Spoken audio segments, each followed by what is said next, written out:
di mana bahwa Presiden sebagai kepala pemerintahan dapat melantik kepala daerah, gubernur, wakil gubernur, bupati, wakil bupati, wali kota, wakil wali kota di ibu kota negara secara serentak. Pakar hukum tata negara telah sesuai dengan yuridis normatif lantaran terdapat perubahan perundang-undangan. Selain itu, perubahan tersebut tak mempengaruhi kewenangan otonomi di setiap daerah.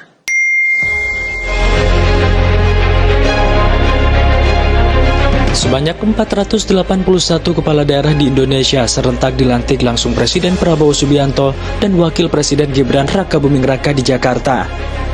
Pelantikan kepala daerah ini berbeda dari sebelumnya untuk tingkat bupati dan wali kota yang dilantik oleh gubernur, namun saat ini seluruh kepala daerah dilantik langsung oleh Presiden. Ufron pakar hukum tata negara menyebut, jika pelantikan kepala daerah serentak ini sah secara yuridis normatif, lantaran telah terdapat perubahan peraturan perundang-undangan. Ufron menyebut jika perubahan peraturan tersebut terdapat pada pasal 163, yaitu Presiden berwenang melakukan pelantikan gubernur dan wakil gubernur di ibu kota. Kemudian pada pasal 164 disebut kepala daerah, wali kota, wakil wali kota, bupati dan wakil bupati dilantik gubernur di wilayah provinsi masing-masing. Terdapat perubahan pada pasal 164B, yaitu Presiden dapat melantik semua kepala daerah secara serentak, serta dilengkapi Perpres nomor 13 tahun 2025. Meski begitu, Ufron juga menyebut jika perubahan tersebut tak merubah kewenangan otonomi di setiap daerah.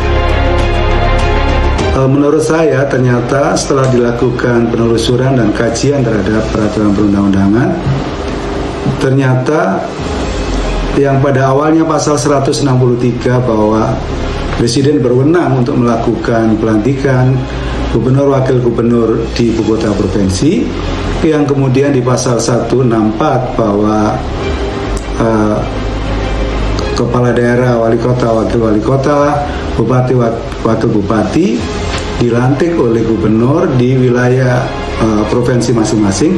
Itu sudah ada perubahan di pasal 164B, di mana bahwa Presiden sebagai kepala pemerintahan dapat melantik kepala daerah, gubernur, wakil gubernur, bupati, wakil bupati, wali kota, wakil wali kota di ibu kota negara secara serentak. Jadi menurut saya hal ini juga dilengkapi dengan peraturan Presiden atau Perpres nomor 13 tahun 2025 yang pada intinya bahwa Presiden berwenang melakukan pelantikan kepala daerah secara serentak di ibu kota negara. Pertanyaannya adalah, apakah dengan Undang-Undang Nomor 3 tahun 2022 tentang ibu kota negara saat ini itu ada di mana gitu? Apakah masih di Jakarta ataukah sudah berpindah di ibu kota negara Nusantara? Berdasarkan pasal 4 ayat 2 bahwa berkaitan dengan pengalihan kedudukan fungsi dan peran ibu kota negara lebih lanjut akan diatur dengan keputusan Presiden.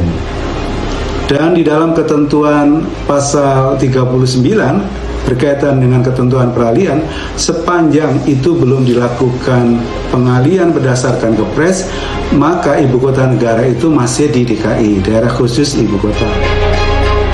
Ufron menambahkan jika retreat kepala daerah ini juga dinilai bagus untuk menyamakan visi misi pemerintah pusat tanpa mengganggu otoritas otonomi. Namun retreat juga harus mengedepankan efisiensi anggaran yang tengah menjadi kebijakan pemerintah.